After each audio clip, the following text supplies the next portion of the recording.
तेरी राह में रुल गई वे। आप तो बहुत ब्रिलियंट स्टूडेंट रही हैं जुबारिया अहमद, ये क्या हो गया आपको? Shame on you. आप जानती हैं कि मैंने कितनी मुश्किल से फारीना के पेरेंट्स को राजी किया है वो आप पे केस ना करें। कॉलेज में तरह तरह की बातें हो रही हैं, बात अगर बाहर निकली तो इंस्टीट्यूट की कितनी बदनामी होगी। बेहतर यही है कि आप फारीना से एक्सक्यूज कर लीजिए। मामूली पनिशमेंट है, वो भी सिर्फ इसलिए कि आपके फादर कॉलेज को डोनेट करते हैं, वरना मैं इतनी सख्त सजा देता कि आप अपनी तालीम भी जारी ना रख सकती। सर आप इतनी मामूली सी बात को इतना क्यों खींच रहे हैं? यही है ना कि आप मुझे कॉलेज से निकालना चाहते हैं? मैं खुद जा रही हूँ।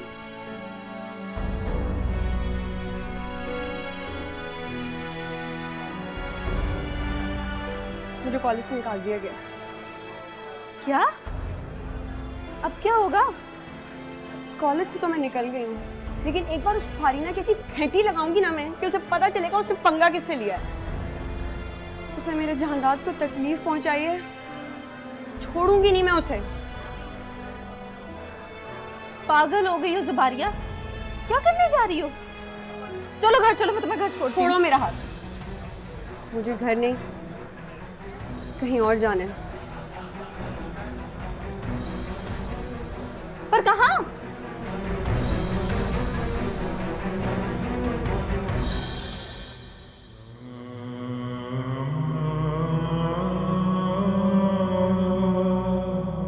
वो तेरा मुस्तकबिल सवार रही है पगले, बिगाड़ नहीं रही। क्यों हाथ आई खुशकिस्मती को पीछे धकेल रहा है? इतनी बड़ी अचीवमेंट और वो भी शॉर्टकट तरीके से। खुशकिस्मती नहीं तो और क्या है?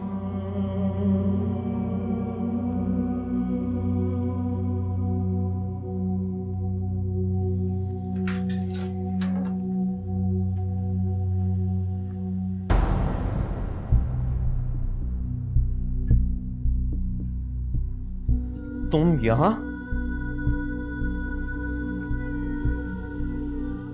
बेफिक्र रहें, इज़हार मोहब्बत नहीं करने आई। मेरी वजह से आपकी दोनों जॉब्स छूट गई, मुझे बेहद अफसोस है। आप ऑफिस दोबारा ज्वाइन कर लें। खुदा के लिए मुझे मेरे हाल पर छोड़ दो। क्यों पीछे पड़ गई हो मेरे? क्यों सवार हो रही हो मेरी जिंदगी पे तुम? प्लीज जहांदाद, आप मुझे गलत ना समझें। आप इस तरह जॉबलेस बैठेंगे मुझे बिल्कुल अच्छा नहीं लगेगा। तुम्हें क्या अच्छा लगता है, क्या बुरा लगता है, मुझे इससे कोई लेना देना नहीं है। तुम जा सकती हो यहां से। मैं यहाँ से नहीं जाऊंगी, आपको हाँ करनी पड़ेगी। क्यों ब्लैकमेल कर रही हो मुझे? जान छोड़ो मेरी, जाओ यहां से। ठीक है, मैं अपनी जान दे दूंगी। अगर आप हाँ नहीं करेंगे तो मैं यहीं खड़े खड़े अपनी जान दे दूंगी, वरना आपको मेरे साथ चलना होगा। मैं नहीं जाऊंगा।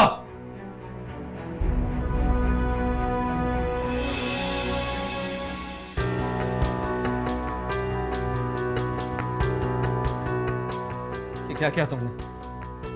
चलो मेरे साथ। मैं कहीं नहीं जाऊंगी। आप ऑफिस ज्वाइन करेंगे ना? फजूल मत बोलो, इस वक्त तुम्हें ट्रीटमेंट की जरूरत है। आओ मेरे साथ। मैं जब मर जाऊंगी तब आप ऑफिस ज्वाइन करेंगे। हाँ चलो।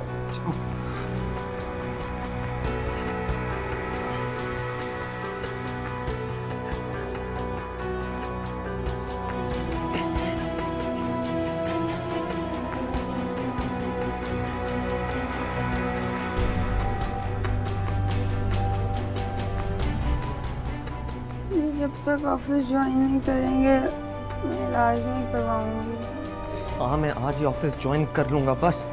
डॉक्टर साहब प्लीज इसे बचाइए।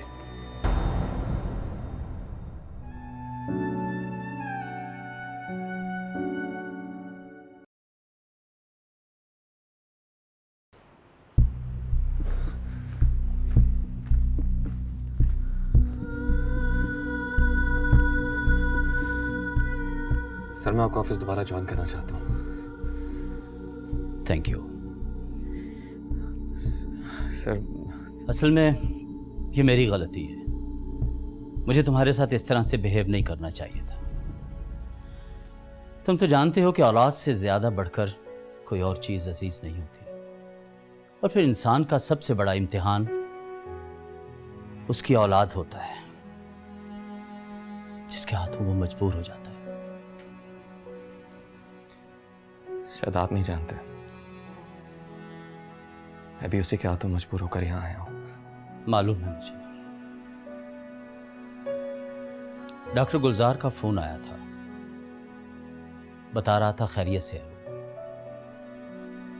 असल में जुबारिया में बहुत मासूमियत है, बचपना है अभी, और मैं ये उसकी मासूमियत खत्म होते नहीं देख सकता।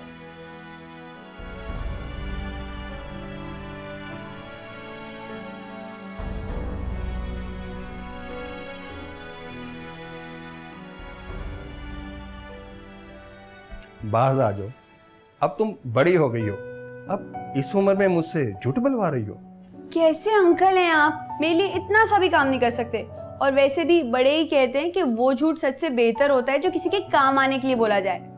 फाइक का ख्याल रखा करो, वैसे भी उसका तुम्हारे अलावा है ही कौन। उन्हीं का ख्याल रखने के लिए तो ये सब कुछ कर रही हूँ, और उनका ख्याल मैं नहीं रखूंगी तो और कौन रखेगा।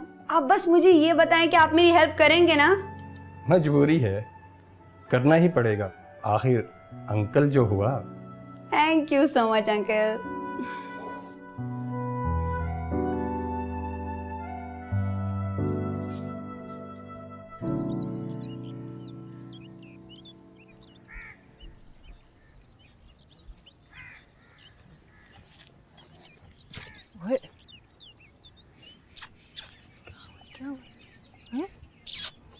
चल पानी पी ले, आ जा पानी पी ले।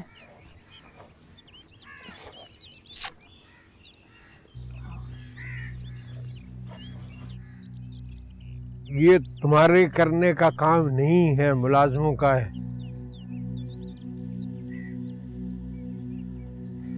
चौधरी सरफराज आया था, उसना के बारे में अजीब सी बात कर गया। कैसी बात? वो तू अपनी बेजी से जरा बात कर। किस बारे में बाबूजी? वो हुस्ना चौधरी सरफराज के ड्राइवर के साथ इश्क व आशिकी का कोई खेल खेल रही। तो अपनी सास को कहे, उसे समझाए, उसे अकल दे, वरना हम सब बर्बाद हो जाएंगे।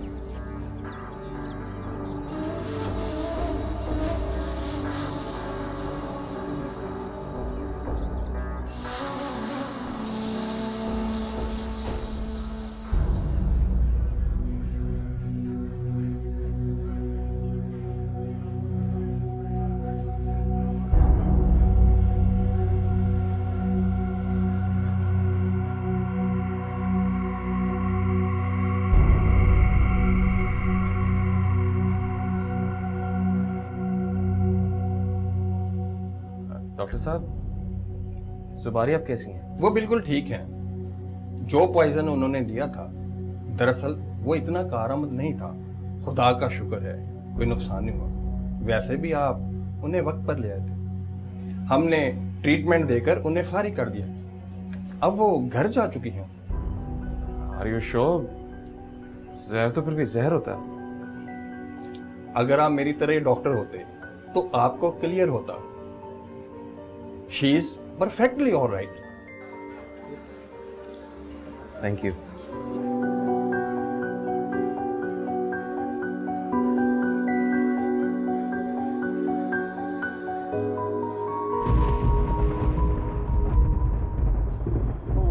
जुबारिया बेबी, आपके सर जहांदाद आपसे मिलने आए हैं। मैंने उन्हें बिठा दिया ड्राइंग रूम में, बस आप आ जाएं।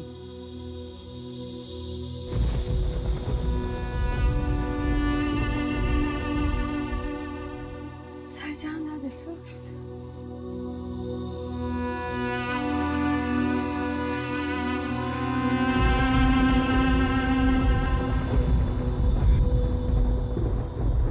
अस्सलाम वालेकुम सर।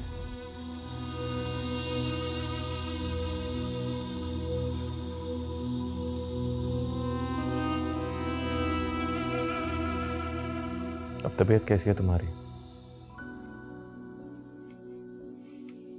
मैंने सिर्फ इंसानियत के नाते तुम्हारी बात मानकर ऑफिस ज्वाइन किया ताकि तुम खुद को नुकसान ना पहुंचाओ। Thanks sir. लेकिन अब मैं तुम्हारी कोई बेवकूफ़ी बर्दाश्त नहीं करूंगा। क्या ये बेवकूफ़ी है कि मैं आपको पसंद करती हूँ? मैं खुद ये नहीं चाहती थी कि आपको पसंद करूँ, आप पे मर मिटूं, लेकिन ये सब कुछ खुद ब खुद होता गया। क्या किसी को पसंद करना, किसी से मोहब्बत करना गलत है? क्या मैं गलत हूँ?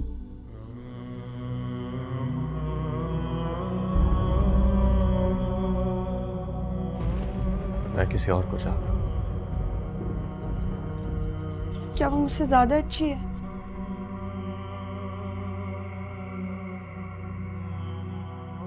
पता नहीं, लेकिन वो मेरे दिल में रहती है। और मेरे दिल में आप बसते हैं।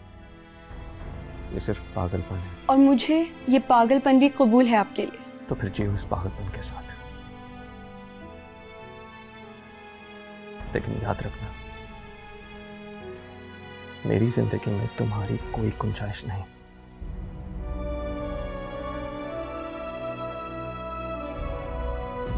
जहानात मलिक, जहानात मलिक, एक ना एक दिन आपको मुझे पसंद करना होगा, पसंद करना होगा मुझे।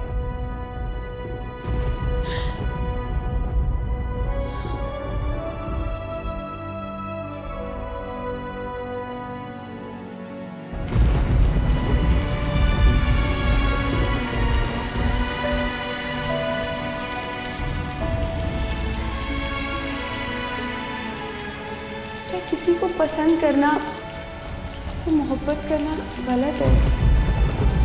क्या मैं गलत हूँ? और मेरे दिल में आप बसते हैं।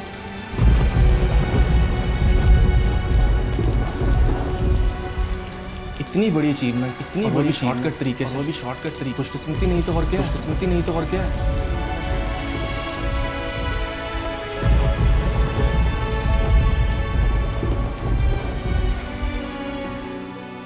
जिंदगी ढल गई अब तो,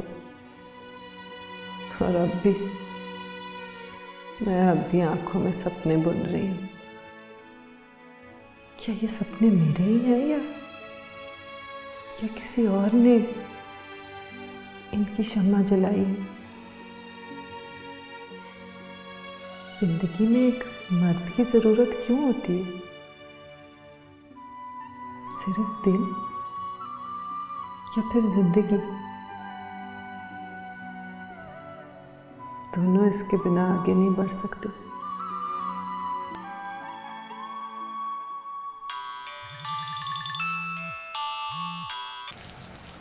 हेलो, क्या कर रही हैं? तुम्हारे बारे में सोच रही थी। तो फिर फोन क्यों नहीं किया मुझे? तो जब भी तुम्हारे बारे में सोचूं तुम्हें फोन कर लिया करूं। बिल्कुल। तुम क्या कर रहे थे? मैं आपके बारे में सोचने की कोशिश कर रहा था। कोशिश? हाँ। क्या अब सोचने के लिए भी कोशिश करनी पड़ती है? जोहरा जी, यहाँ बहुत बड़े मसाइल हैं। कभी कभी सोचते सोचते थक जाता हूँ, फिर सोचने के लिए कोशिश करनी पड़ती है। तुम्हारी परेशानी देखती हूँ तो अपने आप को बोझ लगने लगती हूँ। ऐसा कभी मत सोचिएगा जोहरा जी, वक्त कभी एक सा नहीं रहता। लेकिन कभी कभी वक्त अपना भी तो नहीं ना रहता। मेरे साथ तो वक्त सालों से धोखा ही करता आ रहा है। लेकिन इस बार मैं वक्त को आपके लिए तकलीफ नहीं बनने दूंगा, ये मेरा वादा है आपसे। जादाद,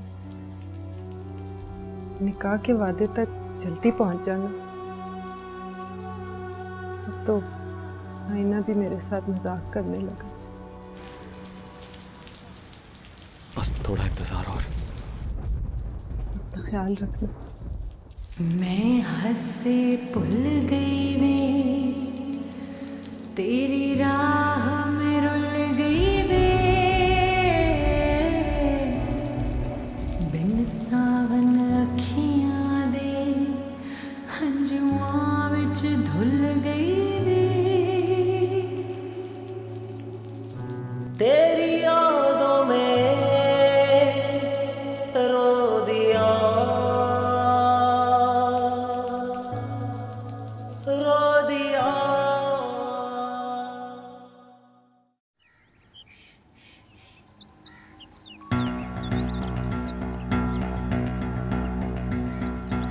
ओए, क्यों आया यहाँ? मना किया था ना तुझे मैंने। जो साहब वो चौधराइन ने बुलाया था। इस बेचारे का क्या कसूर है? मारना है तो मुझे मार। जा दफा हो जा मेरी आंखों के सामने से, जान से मार दूंगा तुझे। मुझे जान से मारकर तुझे क्या मिलेगा? बदनामी। बदनामी इस जिल्लत और बगैरती से बहुत बेहतर है। तो मार दे मुझे, मेरी मौत भी जिंदगी से बहुत बेहतर है। ऐसे नहीं मारूंगा तुझे, ऐसी मौत दूंगा तुझे कि तू खुद अपनी इबरत का तमाशा देखेगी। इससे ज्यादा इबरतनाक और क्या होगा मेरे लिए कि जिस इंसान से मैं नफरत करती हूँ उसी के साथ अपनी सारी जिंदगी गुजार दूं।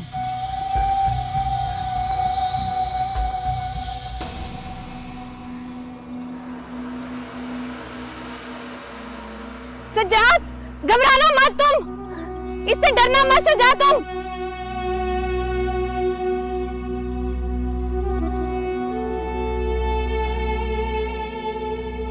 जैसा कि आप सब लोग जानते हैं, हमने पहले भी बहुत कुर्बानियां दी हैं, अब और भी कुर्बानियां देंगे। हमारा मुल्क जिस दोहराए पे खड़ा है, हम यूं खामोश नहीं बैठ सकते, हमें कुछ ना कुछ करना होगा। गरीब आवाम पिस रही है और महंगाई आसमान को छू रही, और वो जो ऐवानों में बैठे हैं ना, इनको तो पता ही नहीं है गरीब मजदूर 5-6 हजार की तनख्वाह में किस तरह गुजारा करता है। मैं मलक अकबर, मैं तुम लोगों से वादा करता हूँ कि अपने मजदूरों और अपने किसानों और अपने भाइयों की पूरी पूरी खिदमत करूंगा, और किसानों के लिए, मजदूरों के लिए, अपने भाइयों के लिए मैं इनकलाब लाऊंगा। मलक अकबर जिंदाबाद, मलक अकबर जिंदाबाद, जीवे जीवे जिंदाबाद, मलक अकबर जिंदाबाद। मार दे उस लड़के को, अगर नहीं मरवा सकता ना तो मुझे बता। चाचा, तेरी बेटी कहती है केस कर देगी मुझ पर, बदनाम कर देगी मुझे, सारा सियासी करियर तबाह हो जाएगा। और तू उसकी धमकियों से डर गया।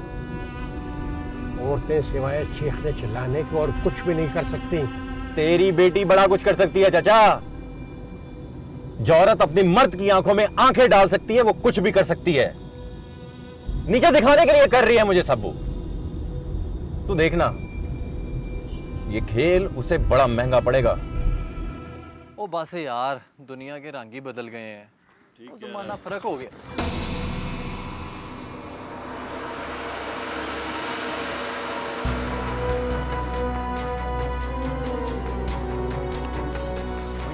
क्या बात है सजाद, इतना घबराया हुआ क्यों है? तो यार वो चौधरी ना, चौधरी मुझे जान से मार देगा। वो कहीं तेरे और चुदराइन के माशरे का चौधरी को पता तो नहीं चल गया? हाँ, आज ना चौधराइन ने ना वो सारी बातें साफ साफ कर दी थी। वो औरत होके नहीं घबरा रही, तू मर्द होके घबरा रहा है। चौधरी ने मारना होता तो वो उसे मारता, तुझे नहीं। तो यार तुम लोग चौधरी को नहीं जानते, और वो बहुत जालिम इंसान है, और वो भी कोई कमियों की धी नहीं है, अकबर मलक की धी है, इतनी जल्दी हार मानने वाली नहीं है। चौधराइन भी यही कह रही थी कि अगर तुझे कुछ हुआ ना तो वो चौधरी को कत्ल के इल्जाम में ना अंदर करा देगी। ले, तुझे और क्या चाहिए? वो शेर बन अब शेर, किस्मत बदलने वाली है तेरी, ऐसा मौका बार बार नहीं आता। तो घबरा मत, वो बड़े लोगों के बड़े टशन होते हैं, जिस पर एक बार दिल आ जाए ना उसकी किस्मत भी बदल देते हैं। या तो तू अब चौधरी बन जाएगा या फिर शायद मलक। वो बेहैसियत जीने से बेहतर है इंसान टैके से जिए। तोहफा ले, ये रख, वो काम आएगी तेरे, इससे हौसला भी बढ़ेगा। पर यार वो ये तो मुझे चलाना भी नहीं आता। आसान है, इधर से घोड़ा दबाया, गोली बार। ओए, हौसला भी बढ़ता है इसके होने से।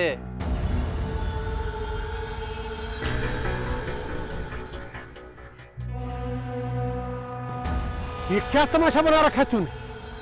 शर्म हया लिहाज सब कुछ खत्म कर दिया, किसी चीज का भी लिहाज नहीं है तुम्हें। मैं मलिक अकबर की बेटी, और उससे मैंने यही सीखा, इंसान सिर्फ अपने लिए जीता है, सिर्फ अपने लिए। मैं तुम्हारा बाप हूँ, तू अपने बाप से मुकाबला करेगी? औलाद अपने माँ बाप से ही सीखती है। आखिर तू चाहती क्या है? रानो को तलाक। जब तक मेरी माँ इस सौतन के अजाब को झेलती रहेगी, मैं चौधरी सरफराज को इस तकलीफ का एहसास दिलाती रहूंगी। ये औरत ही है जो गीली लकड़ी की तरह इस अजाब को झेलती और सुलगती रहती है, वरना मर्द तो जल के भस्म हो जाता है, चौधरी सरफराज की तरह।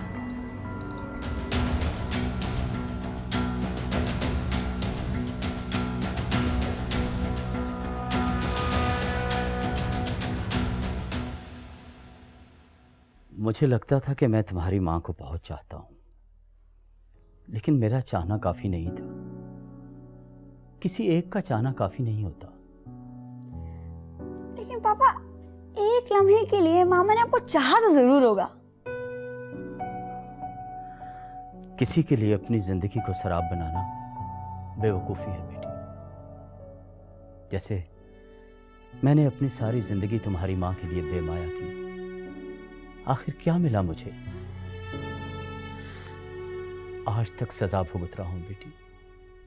बेहतर है कि कोई तुमसे मोहब्बत करे, टूट कर चाहे। अरे पापा, मोहब्बत सोच समझ के थोड़ी होती है, ये तो बस हो जाती है। अगर सोच समझ के करने वाली चीज होती ना, तो ना आज आप सजा भुगत रहे होते और ना मैं ऐसे तड़प रही होती।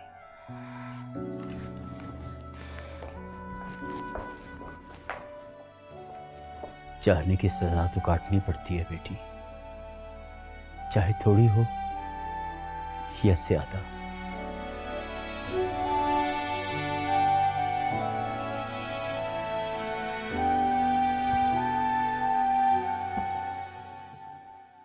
तुम्हारी शर्त अपनी जगह, लेकिन अब तुम करोगे क्या? कुछ समझ नहीं आ रहा। तुम हासिल उस जगह से करना चाह रहे हो जहां से तुम्हें नफरत मिल रही है। जान छुड़वाना चाहते हैं वो तुमसे। कभी कभी मुझे लगता है कि कुदरत ही नहीं चाहती कि मैं जोहरा जी का हो जाऊं। कुछ भी उसके मुवाफिक नहीं जा रहा। तो फिर इशारा समझो और रास्ता बदलो। वो तुम्हारी एक स्टूडेंट, वो भी बुरी नहीं है। मुझे भटकाओ मत राहील, मैं जोहरा जी को खुशियां देकर रहूंगा।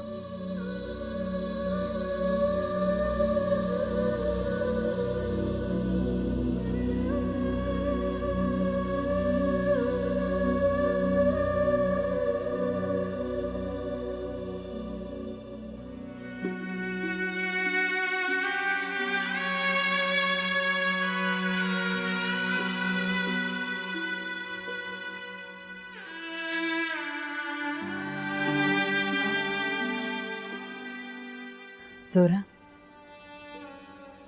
तू वाकई जहांदाद को चाहती है?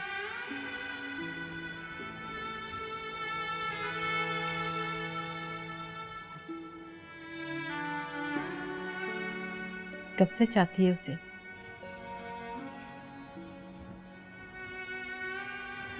पता ही नहीं चला कब उसके एहसास ने यकीन दिलाया कि मैं उसकी होके मुकम्मल हो जाऊंगी। औरत अधूरी रही है, मुकम्मल जात उसकी कभी हो ही नहीं सकती। पर मुझे लगता है बेजी, अल्लाह करे जहांदाद तेरी खुशफहमी का भरम रख ले। मलकानी जी, मलिक साहब आपको बुला रहे हैं। क्यों? अब कौन सी जरूरत बाकी रह गई है मेरी?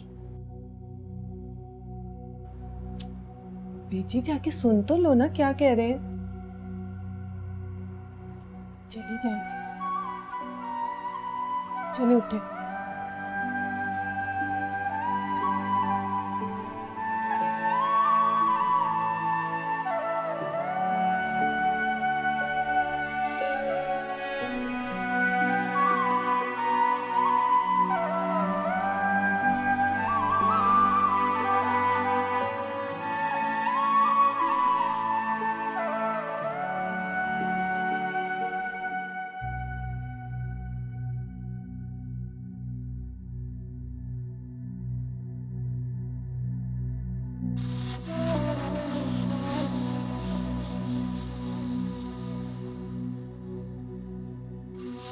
हुस्ना को समझा वो क्यों सुलझे हुए मसलों को उलझा रही है।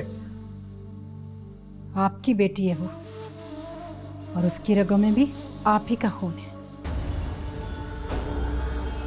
तो तू भड़का रही है उसे।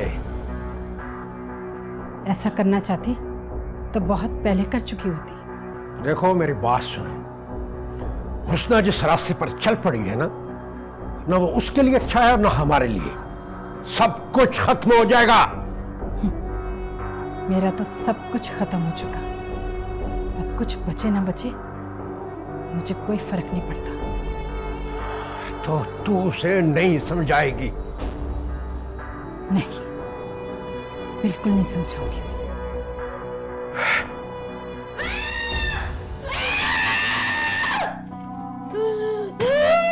क्या हुआ तुझे? आखिर हुआ क्या? तुझे बताती क्यों नहीं? क्यों गया था तू मेरी सौतन के पास? हाँ, वो दिन रात मुझे ताने देती है और तू उसी से मशवरा करने गया था। तेरी नजर में मेरी कोई अहमियत है कि नहीं? वो मेरी बीवी ही नहीं, मेरे बच्चों की माँ भी है। उसके किसी बच्चे का कोई सवाल होगा तो उसी के पास जाऊंगा या तेरे पास आऊं? हाँ हाँ, अब तू इस उम्र में मुझे बच्चों का ताना देगा हैं? उसके तो बच्चे हैं ना, उसका दर्जा तो मुझसे बड़ा होगा। और मैंने जो तेरी सियासी साख बनाई है उसकी कोई अहमियत नहीं है। अरे तेरे लिए तो सियासत जिंदगी और मौत का सवाल थी, अब क्या हो गया है? और अब तो तू मेरे लिए मौत और जिंदगी का सवाल बन गई है।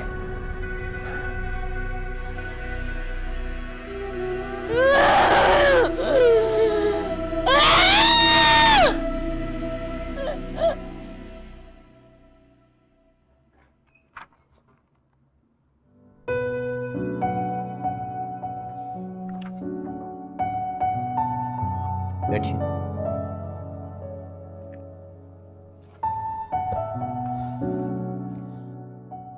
मैंने फैसला किया जहांदाद के आज से जुबारिया आपको बतौर असिस्टेंट ज्वाइन करेगी। ऑब्वियसली इसमें फ़ायदा जुबारिया का ही होगा, क्योंकि इसे आप जैसे मैच्योर और एक मेहनती इंसान के साथ काम करने का मौका मिलेगा। और फिर मैं समझता हूँ कि ये आपके साथ सीरियस होकर भी काम करेगी। पिछले दिनों इसकी कॉलेज में बचगाना हरकतों को देखते हुए मैं इस नतीजे पे पहुंचा हूं कि यकीनन इसे एक गाइड की ज़रूरत है, जो एक जिम्मेदार भी हो, मेहनती भी और मैच्योर भी। आई मीन के मेरी बात का मतलब तो आप समझ ही रहे होंगे जहांदाद मलिक। Yes sir.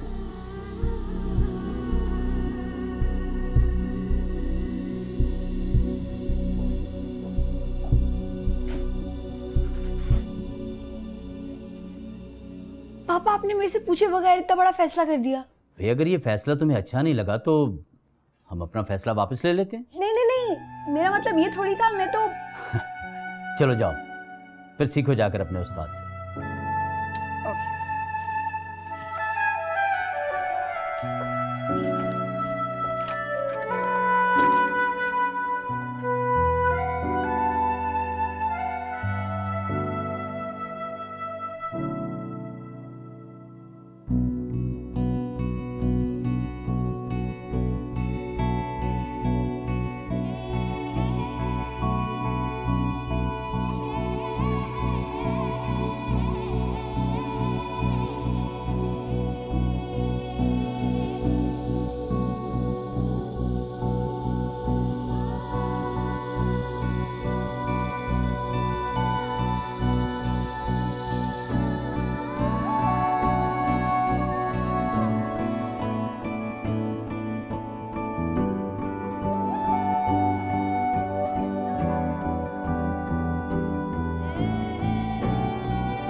पता है, पापा ने कहा है कि जहांदाद अब ऑफिस में होंगे और मैं और जहांदाद एक साथ काम करेंगे। अरे वाह, ये तो बहुत अच्छा हुआ। इसका मतलब है तुम्हें ज्यादा मेहनत नहीं करनी पड़ेगी। जहांदाद की आंखों में अजीब सी बात है। मसलन एक लात ताल्लुकी सी, जैसे जमाने भर से नाराज हो। हाँ, जैसे बर वक्त किसी के ख्यालों में गुम। तुमने ज़ेब को बताया कि हम लोग शादी कर रहे हैं? शादी? वंडरफुल भाई, इस मीस ने तो मुझे कुछ नहीं बताया। अरे यार, तुम तो ऐसे एक्साइटेड हो रही हो जैसे तुम्हारी शादी होने जा रही हो। तो क्या एक्साइटेड ना हूँ? शादी इंसान की जिंदगी का सबसे बड़ा और अहम इवेंट होता है। मैं तो अपनी शादी को खूब एंजॉय करूँगी। बस शर्त है कि तुम्हारी शादी मनचाही। तो और क्या, मैं कैसे वैसे शादी कर लूंगी, अपनी पसंद की शादी करूंगी मैं। तो क्या तुम सरजहांदाद के लिए सीरियस हो? हाँ, बहुत। और अल्लाह करे वो भी सीरियस हो जाएं। मुझे नहीं लगता कि वो तुम्हारे बारे में सीरियस है। क्यों भाई, मुझ में कोई कमी है क्या? अरे फजूल की बातें मत करो। वो मेरा ही है और उसे मेरा होना पड़ेगा।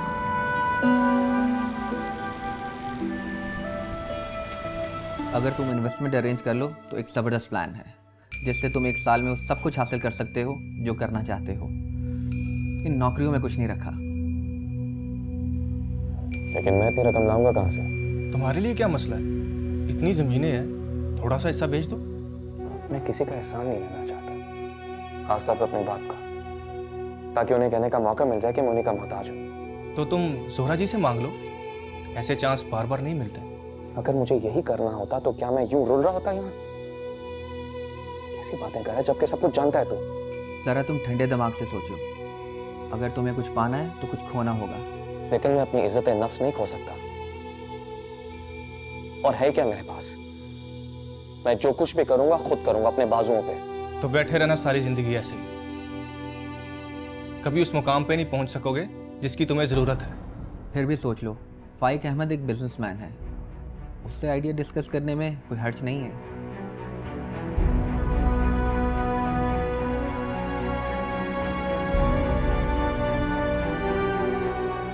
रब नवाज, ये वैसे तुम बूरी का बिल्कुल ख्याल नहीं रख रहे हो। वो बेचारी दूध नहीं दे रही है तो इसका मतलब ये तो नहीं ना कि उसको बाहर ही बांधे रखो। बस बीबी जी, मैं भूल गया था। बेजुबान के साथ ऐसा जुल्म करना बिल्कुल जायज़ नहीं है। बस बीबी जी इस दफ़ा माफ़ कर दें, मैं इंशाल्लाह पूरा ख्याल रखूँगा अब उनका। चलो ठीक है, जाओ अब तो। बीबी जी आपसे एक गुजारिश करनी थी। इस दफ़ा काली का जो बच्चा होगा वो आप मुझे देंगी जी। इसलिए तुम इसका इतना ख्याल रखते हो हैं? नहीं बीबी जी, ऐसी तो कोई बात नहीं है जी। खैर, इस दफ़ा का बच्चा तो करमदाद का है, अगली दफ़ा ले लेना। जरा बेटे इधर आके मेरी बात सुन लो।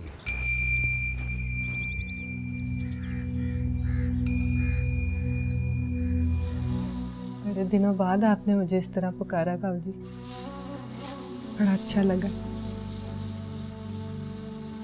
मुझे सिर्फ आपकी शफकत और मोहब्बत की ज़रूरत है।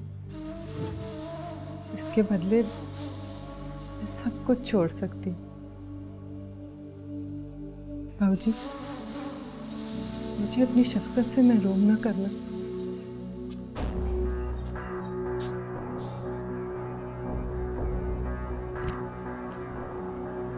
ये लो।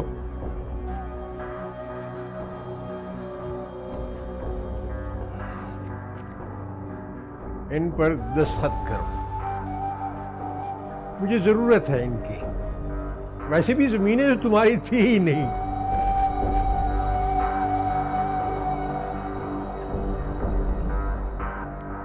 यहाँ बाबूजी? हाँ यहाँ। नहीं, पहले मेरे हक पे डाका डाला, अब इस बेवा का माल हड़प करना चाहते हैं आप? मैं ऐसा हरगिज नहीं होने दूंगी। ये ब्याह करने जा रही है, बेवा नहीं रहेगी। अच्छा, तो इसका मतलब है आप तवाल लेंगे? ये इसका नहीं, मेरा माल है। सियासत के लिए कितने रिश्तों को कुर्बान करेंगे आप? एक सीट के लिए कितने घर उजाड़ेंगे आप? सोचा है आपने? कल को इलेक्शन हार गए तो खुद को भी मुंह दिखाने के काबिल नहीं रहेंगे आप। बकवास बंद कर। ये इसका और मेरा मामला है। ये इसका ही नहीं, मेरा भी मामला है। मैं ये बददियानती और डाका इसके हक पर नहीं पड़ने दूंगी। तुम कुछ नहीं करोगी, सुना तुमने? कल तक मैं भी इस रिश्ते के खिलाफ थी, मगर अब जोरा और जहांदाद का निकाह मैं पढ़वाऊंगी और देखती हूं कौन रोकता है मुझे। चल।